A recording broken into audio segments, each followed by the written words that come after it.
अस्सलामुअलैकुम वीवर्स, कैसे हैं आप सब। उम्मीद है खैरियत से होंगे। आज हम डिस्कस करेंगे इंटिक डी सिरप के बारे में।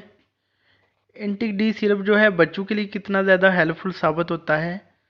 अगर बड़े बूढ़ों में इसको इस्तेमाल करवाया जाए तो किस कौन कौन से बेनिफिट्स मिल सकते हैं। प्रेगनेंसी में ये कितनी अहमियत का हामिल है। प्रेगनेंसी में इंटिक डी सिरप या टैबलेट क्यों यूज़ करवाई जाती है।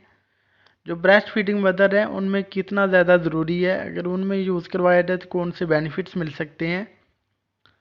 इसके हेल्थ बेनिफिट्स कौन कौन से हैं। अगर इसको यूज़ करवाया जाए तो कौन कौन से एडवर्स रिएक्शन देखने को मिल सकते हैं। कौन से पेशेंट जो हैं वो इस सिरप को या टैबलेट को यूज़ ना करें। इसको कैसे इस्तेमाल कर सकते हैं, कब इस्तेमाल करना चाहिए और इसकी डोजेज क्या है और इसकी प्राइस क्या है।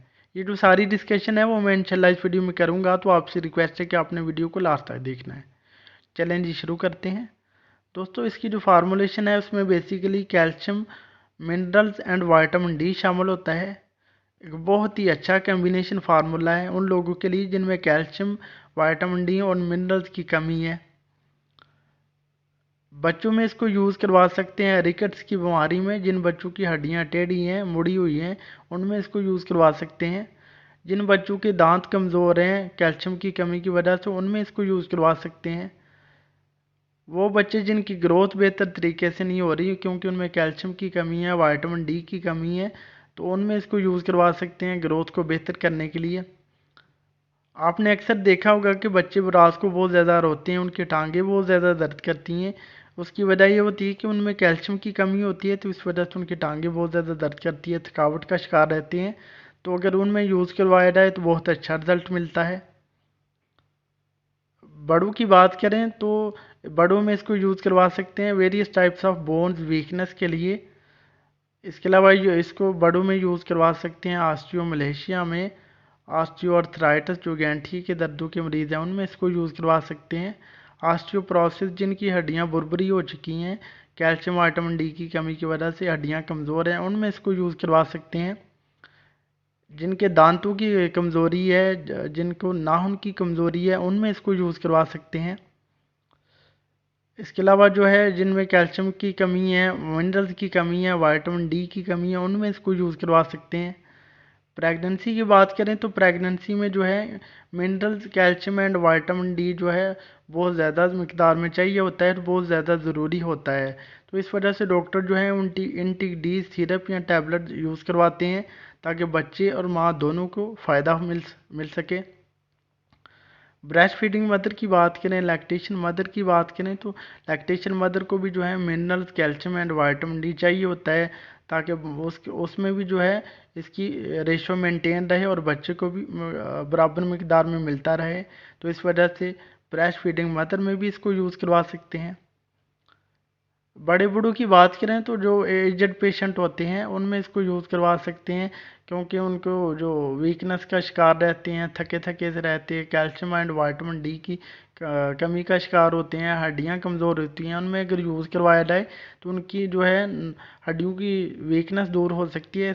इस तरह से जो है उनकी सेहत थोड़ी बेहतर हो सकती है। वो लोग जिनको फ्रैक्चर हो चुका है तो फ्रैक्चर की जल्दी रिकवरी के तौर पर भी इस सिरप को या टैबलेट को यूज़ करवा सकते हैं। बात करते हैं कि अगर इसको यूज़ किया जाए तो कौन कौन से एडवर्स रिएक्शन देखने को मिलते हैं। तो इसके जो कॉमन साइड इफ़ेक्ट हैं उसमें पेशेंट का स्टमक अपसेट हो सकता है, पेशेंट को नाउजिया एंड वॉमिटिंग की शिकायत हो सकती है, पेशेंट को हेडेक हो सकता है। इसके अलावा जो है पेशेंट में कैल्शियम एंड विटामिन डी की मकदार ज़्यादा हो सकती है, यानी कैल्शीमिया हो सकता है, हाइपर कैल्सी यूरिया हो सकता है, हाइपर विटामिन डी जो है उसकी मकदार ज़्यादा हो सकती है। अगर कोई इस साल से एलर्जिक हो विटामिन डी से, मिनरल से या कैल्शियम से, तो उसमें एलर्जिक रिएक्शन की सिम्टम देखने को मिल सकती हैं। हाइपर सेंसिटिविटी का इशू फेस करना पड़ सकता है। इससे मैदा भारी भारी सा रहता है। ये कुछ कॉमन साइड इफेक्ट देखने को मिल सकते हैं। बात करते हैं कि कौन से पेशेंट इसको यूज़ ना करें। तो जो कि क्रॉनिक किडनी डिजीज़ के पेशेंट हों वो इसको यूज़ ना करें। अगर कोई हाइपर सेंसिटिविटी का इशू रखता हो इनके इस इंग्रेडिएंट से, तो वो इसको यूज़ ना करें। इसके अलावा अगर पहले ही किसी में हाइपर हाइपर कैल्सीमिया या फिर विटामिन डी की मकदार ज़्यादा हो तो वो भी इसको यूज़ ना करें।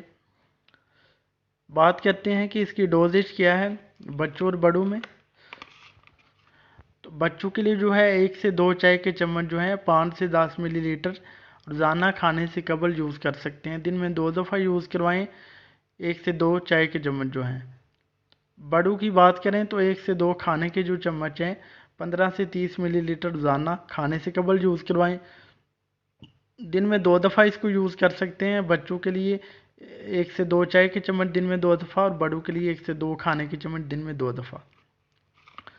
तो इसको यूज़ करवाया जाता है बेसिकली 1 to 2 मंथ्स। तो इस तरह से जो है कैल्शियम विटामिन डी की कमी जो होती है वो पूरी हो जाती है और पेशेंट को बेनिफिट्स मिलना स्टार्ट हो जाते हैं।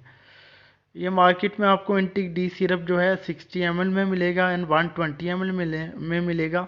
इसके अलावा एंटिक डी टैबलेट मिलेगी आपको मार्केट से।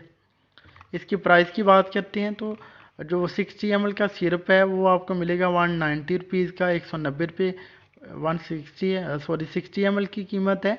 वो 120 ml की जो कीमत है वो लगभग 300 के करीब है। ये था जी एक छोटा सा ट्यूटोरियल एंटिक डी सिरप का। उम्मीद है आपको हमारी वीडियो पसंद आई होगी। अगर हमारी वीडियो पसंद आई है तो प्लीज़ इस लाइक और शेयर कीजिएगा। हमारे चैनल नईम हेल्थ केयर को सब्सक्राइब कर दें और साथ वाले बेल आइकन को दबाना ना भूलें ताकि हर नई वीडियो की जो नोटिफिकेशन है आपको टाइम पे मिल सके।